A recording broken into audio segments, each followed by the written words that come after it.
ከሰውነቱ 38 ኪሎ የቀነሰበትን የስኳር ህመም ያለ ምንም መድኃኒት የተፈወሰው ሳሙኤል የዳነበትን አስደናቂ ሚስጥር ሊነግረን ነው። በአንድ ወር ውስጥ 38 ኪሎ ቀነሰ። በቃ መድኃኒት የሚባል አልጀመረም። በልብ ወለድ የተጻፈች እንጂ በምድር የኖረች የማትመስለው ያስደናቂዋ እናቱ ታሪክ ከአይምሮ በላይ ነው። ልጄ 18 ዓመት ሞልቶ ታይቼ በሞት አይቆጨኝም ትላለች ሁልጊዜ። ይሄ ቃል ካፏል። ከቁልቁለቱ ዝቅታ እስከ ከፍታው ማማ በእውነት በምድር ላይ የተኖረ ህይወት። ደስተኛ አይደለንም። ስራውን ልቀቃል። አለፍኩት ሲል መልሶ መውደቅ፣ አበቃልኝ ሲል በተአምር መሻገርን የተሞላ የእግዚአብሔር ክብር የሚታይበት አስደናቂው ታሪክ። የመጨረሻው ሰዓት ሞት የሚባለው ነው የምጠብቀው። በቀን 22 ሊትር ውሃ እጠጣለሁ። ያልፋል ተጀመረ።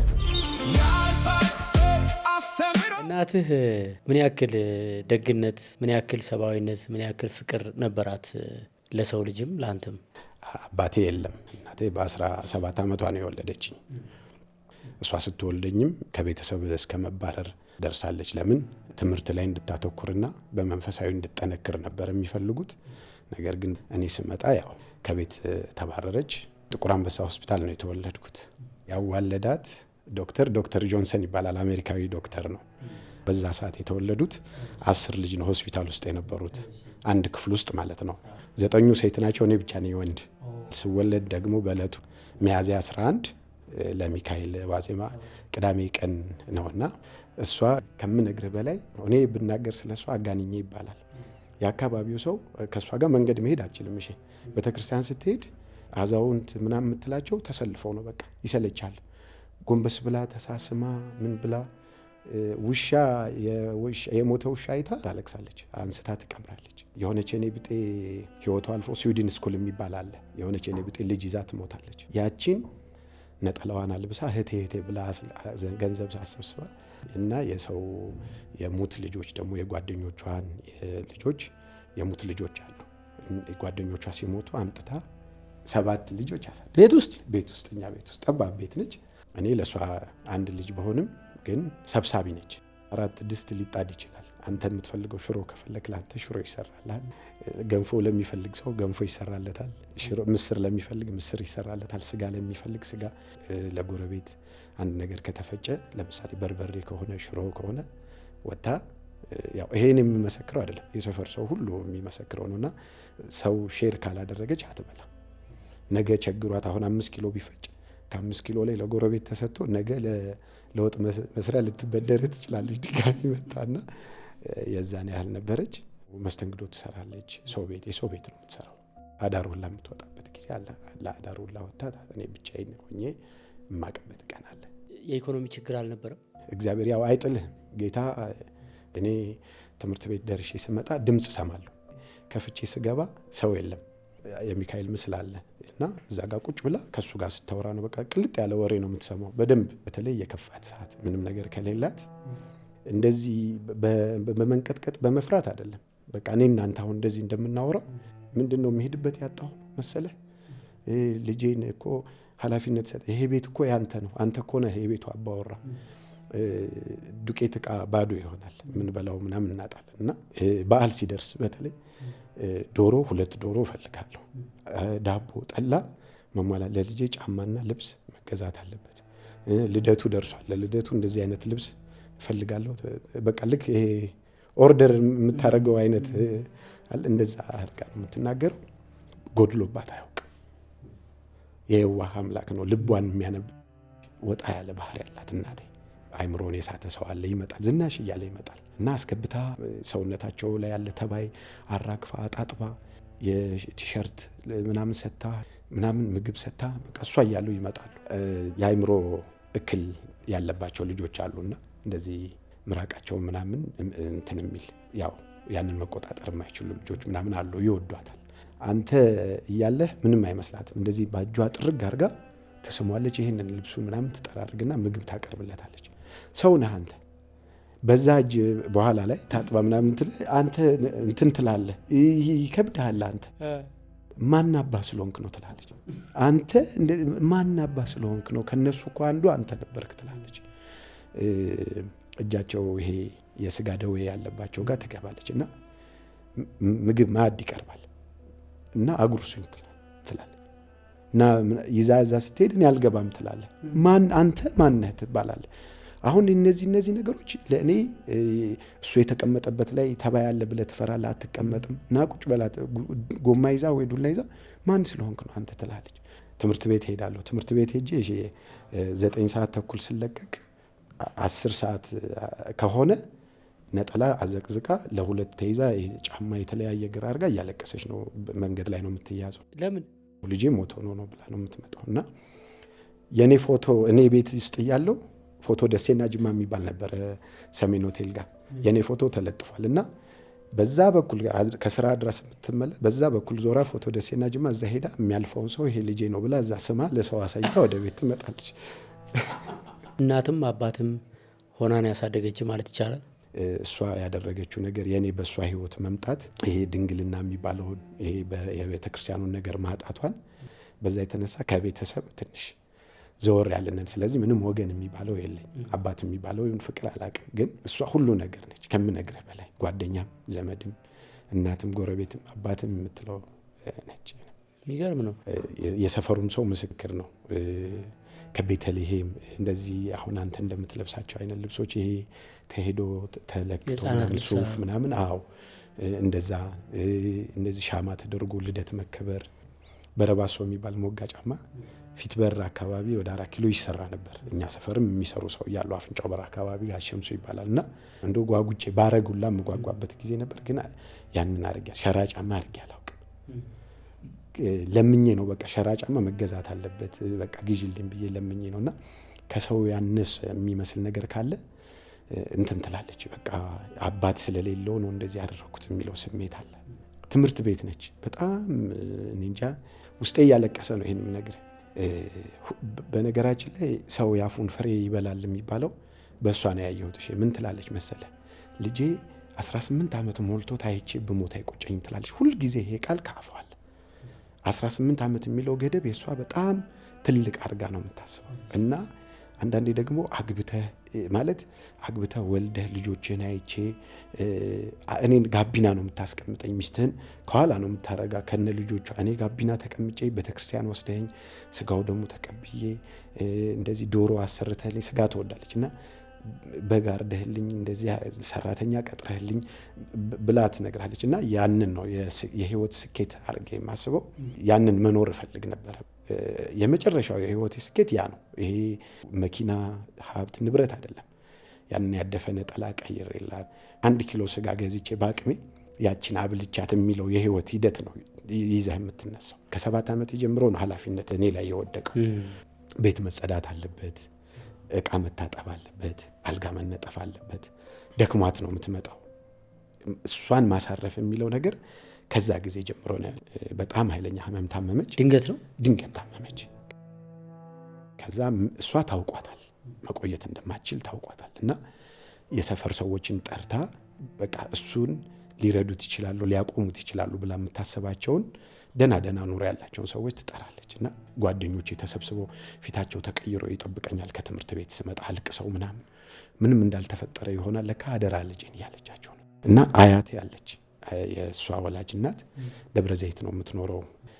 እኔ እንደማልችል ስለምታውቅ አንተ ላይ ሸክም ሆንብሃለሁና እናቴ ጋር ውሰደኝ፣ እሷ ታስታምመኛለች አለች። ከዛ አመንኩኝ። በቃ ወስጄ እዛ አደረስኳት። ከዛ በኋላ እኔ ወደ ቤት የተመለስኩኝ። ለምን ትምህርት ስለነበረኝ። እዛ ሄደች። ዩኒፎርም ነበረ የዛ ጊዜ። ዩኒፎርም ለብሼ ሮብ ቀን ነው በ23 ህዳር 23 ነው 96 ዓመተ ምህረት ልክ ልወጣ ወደ ትምህርት ቤት ስል በጎረቤት ስልክ ተደወለ። አክስቴ ነች የደወለችልኝ። ደህና ሆና ነው ምንም በማያስታውቅበት ቶን ደወለችልኝ። ሸንኮራ ዮሐንስ ይዣት ልሄድ ነውና እዛ መሄድ እፈልጋለሁ ብላኛለች። እዛ ከመሄዴ በፊት ግን ልጄ ናፍቆኛልና ማየት እፈልጋለሁ አለች ብላለች። እና ቶሎ ና ትለኛለች። እሺ ብዬ ተነስቼ ከላይ እንደው ነጭ ነገር ያለው ነው የለበስኩት። ሱሪም ነጭ እና ጥቁር ነገር ነው። ያንን አድርጌ 2 ጓደኞች ነበሩ፣ እነሱ ተከትለውኝ ወደዛ ሄድን። ወደ ደብረ ዘይት ሄድን። ልክ በሩ ላይ ስንደርስ ባህር ዛፍ ተኮስኩሷል። ያ ማለት በቃ ህይወቷ አልፏል።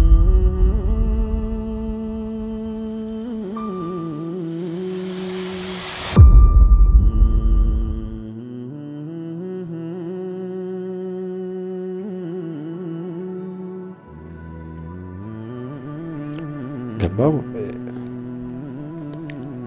አልጋ ላይ የሽቦ አልጋ ላይ ነጭ አልብሰው አስተኝቷታል። ውብ ነች ከምነግር በላይ በፊት ማለት ነው።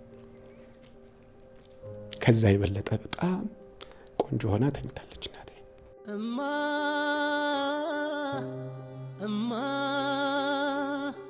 አቀፍኳት፣ ሳምኳት፣ ገልጬ ሳምኳት።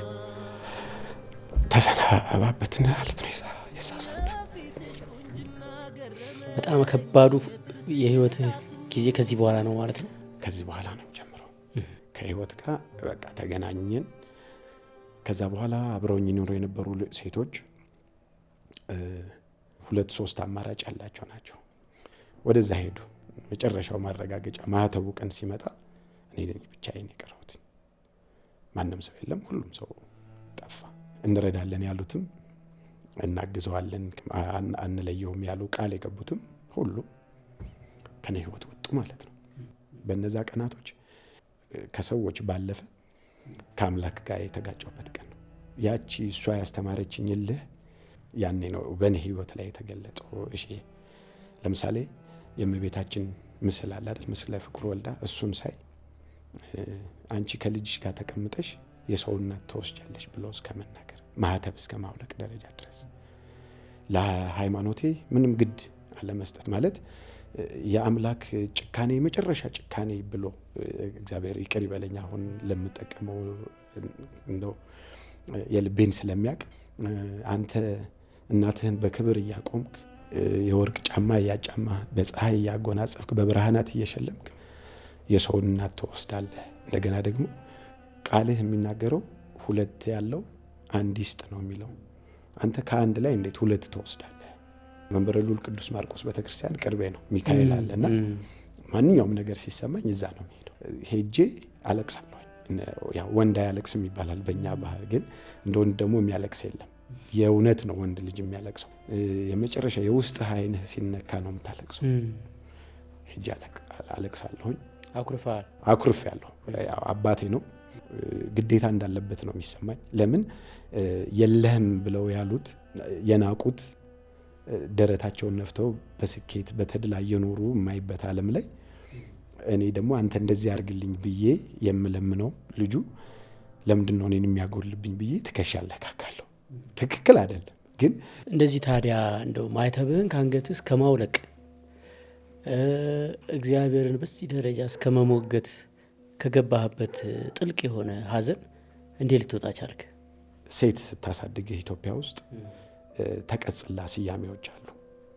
የሴት ልጅ የሚባል ልክ ከሁለት ወንድ የተወለደ ያለ ይመስል ዝም ብሎ ተነስቶ ረብ የለሽ ቃል የሚጠቀሙ ሰዎች አሉ። የሴት ልጅ ይላል። እዚህ ምድር ላይ ደግሞ ስታየው በጣም ተአምር የሚሰሩ ከጌታችን ከመድኃኒታችን ከኢየሱስ ክርስቶስ ጀምሮ በሴት እጅ ያደጉ ናቸው። ክርስቶስ ምድር ላይ አባት የለው። ዓለምን በብረት በትር አንቀጥቅጦ የሚገዛ ያ የሴት ልጅ የተባለ ክርስቶስ ኢየሱስ ነው። ዓለም ሁሉ የሚሰግድለት እና እኮራበታለሁ። አሁን የሴት ልጅ ስል አንዳንድ ተቀጽላ ስሞች አሉ፣ ጸያፍ ሚዲያ ላይ የማትጠቀሙ ለሌላ ሰው ማሰናከያ የሚሆን አሉ። ሴት ስታሳድግህ ወንድ የሌለበት ቤት ክብር የጎደለው የሚመስል ያንን ደግሞ እኔ መበቀል እፈልግ ነበር። ያንን መበቀል ምንድነው? ለምሳሌ የማይረባ አሁን ሴት ስታሳድገው መረን ይሆናል፣ ጋጠወጥ ይሆናል እና አንተ ላይ ለምታደርገው ነገር የባህሪ ጉድለት አድርገው የሚመዝኑ አሉ። ለምሳሌ እኔ ባጨስ ወይ ድሮንስ እሷ አይደለች ያሳደገችው የሚባለውን አልፈልገው። በህይወት ዘመኔ አልቅምም፣ አላጨስም። በእያንዳንዱ እንቅስቃሴ የእሷን ነገር ነው ማስበው። እሺ መጥፎ ነገር ሳረግ ድሮንስ እሷ አይደለች ያሳደገችው የሚባለው ስላለ ያንን እንትን ማለት አልፈልግም ነበር። ጎረቤቶች አሉ፣ ተውት የሚሉ ጎረቤቶች መምጣት ጀመሩ። ከሱ ጋር እንዳትገጥሙ የተባሉ ልጆች ነበሩ። እሺ የሴት ልጅ ነው ያበላሻችኋል የተባሉ ልጆች ነበሩና እነሱን ሳይ በጫት በሲጋራ ትምህርታቸውን አቋርተው አጠገባቸው አትቀመጥም፣ የአፍ ሽታ አለ፣ ጥርሳቸው ላለቀ፣ ፊታቸው ተጎድቶ እኔ 4-5 በር ከፍቶ የሚወጣ ልጅ ይሄ ውሻ ምናምን ትላልቅ ውሻ ያለበት ግቢ ይሄ መኪና ያለበት ይሄ በቱታ ቁጭ ብለ ቴሌቪዥን ምናምን የሚያይ ቤተሰብ ያደግኩ ነው የሚመስል። ሰውነቴ ትርሙክ ያለ ነው፣ ቀይ ነኝ ምናምን በቃና ካለኝ ያችን አጥቤ ለብሳለሁኝ ምናምንና ከሱ ጋር እንዳትገጥሙ ሲባሉ የነበሩ ልጆች በቃ በብዙ ሱስ እንትን ብለዋል። ለካ አለ ማለት ጀመርኩኝ። አንድ ቀን እናት እንደዚህ ትሆን የሚሉ ስድብ ይሰደባል። በህይወት ዘመን ያንን ቃል ተጠቅሜ አላውቅም። እኔ ጋር እናት እንደዚህ ትሆን ብሎ ካለኝ ሌላ እርምጃ ውስጥ ነው የምገባው። እናት አባት ያላቸው ያንን ሲጠቀሙ ጎረቤት አንድ ቀን የእሷ ልጅ እኮ እንደዚህ ሲል ሰምተን አናውቅም፣ ለካ አለ እየጠበቀኝ ነው። ብዙ ሰዎች አሉ ልጆች አባት እናት ወንድም ያላቸው ራሳቸውን ሲያጠፉ አይቼ እኔ በህይወት መኖሬን ሳይ መመለስ ጀመርኩ። ምን አለኝ መሰለ፣ ሁሌ ለእናቴ ደብዳቤ ጽፍላታለሁ። እሺ አሁን የእናቶች ቀን ሲሆን ምናምን ፎቶዋን አረግና ወይ ፌስቡክ ላይ ወይ ወረቀት ላይ አንቺ ውሸታም እስካሁን እኖራለሁ ብለሽ ነበር ግን በጣም ያሳዝናል ምናምን ብዬ እጽፍላታለሁ። ሳሚ የሚባል ልጅ አለ የጎረቤት ነው እና ጠራኝና ሁል ጊዜ የምትለጥፈውን የምትጽፈውን እያየሁ ነው፣ ሁሌ ስለሷ ነው የምታወራው አለኝ። እና እርሻ ይሄ የሙዝ የብርቱካን ማሳ ያለው አባት አለ ልበላ አለኝ። እሺ አልኩት። እስቲ ሂድና ሙዝና ብርቱካን ለእንግዶች ወይም ደግሞ ለዚህ ለምናቀርበው ለምንጠቀምበት ይዘህና ብትባል እርሻው ጋር ሄደ ምንድን ነው ይዘህ የምትመጣው አለኝ። ብርቱካንና ሙዙን ይዤ እመጣለሁ አልኩት። ምን አይነቱን ነው ይዘህ የምትመጣው? መሬት በስብሶ የወደቀውን ነው ወይስ ጥሬውን ነው ወይስ የበሰለውን አይን የሚማርከውን ነው አለኝ። የበሰለውን አይን የሚማርከውን ነው ቀጥፌ ይዤው የምመጣው አለ። እግዚአብሔርም እንደዛ ነው፣ የወደቁት የበሰበሱትን አይደለም ወይ ደግሞ ጥሬ ያልበሰሉትን አይደለም፣ አይን የሚገቡትን የደረሱትን ወድቀው እንዳይበሰብሱ ጊዜያቸው ካለፈ እንዳይበላሹ ለአይን ያማሩትን የጎመሩትን ይወስዳል፣ ይሰበስባል። ስለዚህ ሁለተኛ በእናትህ ነገር እሱ ባደረገው ከሱ ጋር ትከሻ አትለካካል። እሺ ሞትን የምትበቀለው በመውለድ ነው። አንተ ስትወልድ ስምህን የሚሸከም ልጅ ትወልዳለህ። ስለዚህ አለህ ማለት ነው። እና እሷ የምታስብልኝ ቦታ አለ። ልጄ እንደዚህ ቦታ ደርሶ ልጄ እንደዚህ አድርጎልኝ ልጄ ሁሌ ወሬዋ የትም ቦታ ትሄድ ልጄ ነው ወሬዋ በሙሉ። ምንድነው ራሴን ማጥፋት በጣም ቀላል ሲምፕል ነገር ነው። የ5 ደቂቃ ስራ ነው። ከኔ የበለጠ ተስፋ የጨለመበት ሰው የለም። ግን ተስፋዬ ምንድነው? አንደኛ እግዚአብሔር ነው። ሁለተኛ ደግሞ እሷ የምታስብልኝ ቦታ ደርሼ መንፈሷን ማስደሰት። ለምን በክርስቶስ የሚያምን ሰው ሞተ አይባልም፣ የዘላለም ሕይወት አላት እናቴ። ለምን በክርስቶስ ታምናለች። በመጨረሻዋ ሰዓት ደግሞ ስጋና ደሙን እግዚአብሔር ይስጣት አያቴ፣ አክስቶቼ፣ የእሷ ወንድሞችህና እህቶች ለስጋው ደግሞ አብቅተዋታል። ስለዚህ ከሱ ጋር ነች ብዬ ነው ማስበው አሁን። ስለዚህ እሷን ያ የምታስበው ሳሙኤል ጋር ደርሼ እኔን እዛ ቦታ ላይ ደርሼ ማሳየት እፈልጋለሁ። ስለዚህ ከገመድ ያለፈ ሰው መሆን አለብኝ አልኩኝ። እሷ ጸድቃለች ብዬ ያሰብኩ ራሴን ባጠፋ ራሱን ያጠፋ ሰው ደግሞ ወደ ሲኦል ነው የሚገባው። ስለዚህ እናቴን ለማግኘት አይደለም የምሄደው። እንደው ደጉ ቦታ ላይ እንገናኝ ቢባል ደግ ቦታ ላይ የሚያበቃም ስራ አይደለም። ስለዚህ እናቴን ያንን እርምጃ ወሰድኩ ማለት እናቴን አገኘሁ ማለት አይደለም። ሁልጊዜ ማጣት ነው። ማጥፋት ማለት ማጣት ነው። ከሱስ ያለፈ ሰው መሆን አለብኝ አልኩኝ። ማጨስ እናቴን የሚመልስልኝ ቢሆን አይደለም ሲጋራ ችቦ ዳመራ ትለኩሳል። መጠጥ ቢሆን በርሜል ታወርዳለ። ጫት ሲጋራ ቢሆን ማሳ ሙሉ ትቅማለ፣ አይመልሳትም። በማልቀስ ቢሆን አንድ ጆግ ሙሉ አለቅሳለሁ ቤተክርስቲያን እየሄድኩኝ፣ አይመልሳትም። ምንድነው ታዲያ የሚመልሳት? አንተ የምታስብልህ ቦታ ላይ ደርሰህ የእሷ ልጅ እኮ ነው ሲባል አለች፣ ስሟ ተጠራ ማለት ነው። መቆሸሽ የለብኝም። ለምን ብራንድ የሆነ ልብስ የምታለብስ የነበረች እናት ትናንትና ገና አፈር ወሰዳት ብዬ መንዘላዘል የለብኝም። አለች ያቺ ጀግና እናት። ልኳ እዚህ ድረስ አይደለም። ስለዚህ መበቀል ማለት በሴንጢ በመሳሪያ አይለህ በጉልበት አይለህ አይደለም። ሰው አትደርስም ብሎ ያንቋሸሸ ሰው ላይ የሆነ ቦታ ተረግጠህ ማሳየት ነው መበቀል ማለት ብዬ ያንን ወሰንኩኝ። ያሳደጉኝ ሰዎች ብዙ አሉ። ንግስት ገብሩ የምትባል ብርሃኔ መብራቴ ማንጠግቦች የሚባሉ አሉ፣ ጎረቤት አትያ አልማዝ የሚባሉ የድሮ ሰፈራችን አለ። እነሱ ሁሉ ለእኔ ያላቸው መንገድ ላይ ሲያገኙኝ ሰልፍ መያዝ ጀመረ። እኔን ሰላም ማለት ሰላምታ ደግሞ ይሰለፋሉ። ሁሌ ምን ትለኛለች መሰለህ፣ እሺ ለምንድን ነው እንደዚህ በጎ የምትሆኙና ሰው የማይወጣልሽ እንደዚህ አመድ አፋሽ የሆንሽው ስላት፣ ቡቺቺ ሰው ስትሆን ይገባሃል፣ ተፈጥሮን ተመክሮ አያድነውም። እኔ እንደነሱ ክፉ መሆን አልችልም፣ እነሱ ደግሞ እንደኔ ደግ መሆን አይችሉም ትለኛለች። እግዚአብሔር የእሷን ያችን ጸሎቷን ያቺ የልጄን ነገር አደራ እያለች ለቅዱስ ሚካኤል የምትንበረከ ሚካኤል አልተወኝ፣ በቃ በማያቸው ነገሮች በሙሉ ከጎኔ እንደሆነች ነው ነገሮችን ያየሁት። እና እድሜ ዘመኗን ስልክ መያዝ ከጀመርኩ ጀምሮ ፕሮፋይሌ የእሷ ነው ማለቀው እና አወራታለሁ። ቤት ስገባ ይኸው ጓደኛ አዲስ ጓደኛ ይዤ ተዋወቂ ምናምን እላታለሁ። ልክ እንዳለ በቃ እሷ ነች ያስለመደች ይሄን ነገር። የእሷ ልብስ እስካሁን አለ። እሺ መተህ ብታይ አበሻ ቀሚሶቿ ምናምን የሞኝነት አለ፣ ነገ ትመጣለች የሚል ሀሳብ አለ እስካሁን። ቤቴ ዕቃ ሙሉ ነው። የእሷ የገዛቸው ሲኒዎች እስካሁን በሱ ነው የምጠጣው። ታሪክህ በጣም ለማመን በሚከብዱ መታጠፊያዎች ነው እየተቀየረ የሚሄደው ከዚህ በኋላ።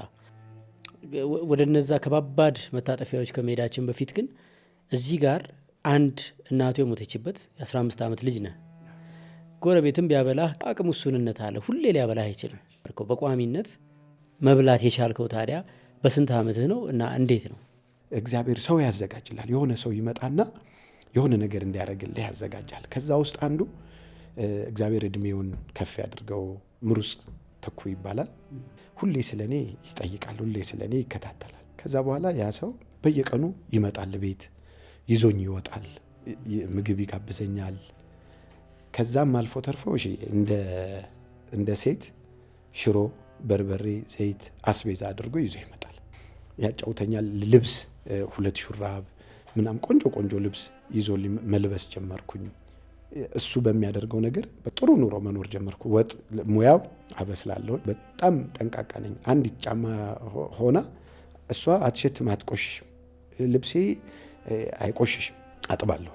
ግን ያ ሰው እስከ መቼ ረዳህ? እድሜ ልክ ነው የረዳህ? እድሜ ልክ አይደለም፣ አቅሙ እስከሚችልበት ድረስ ከበቂ በላይ በምለው ደረጃ ድረስ ረድቶኛል።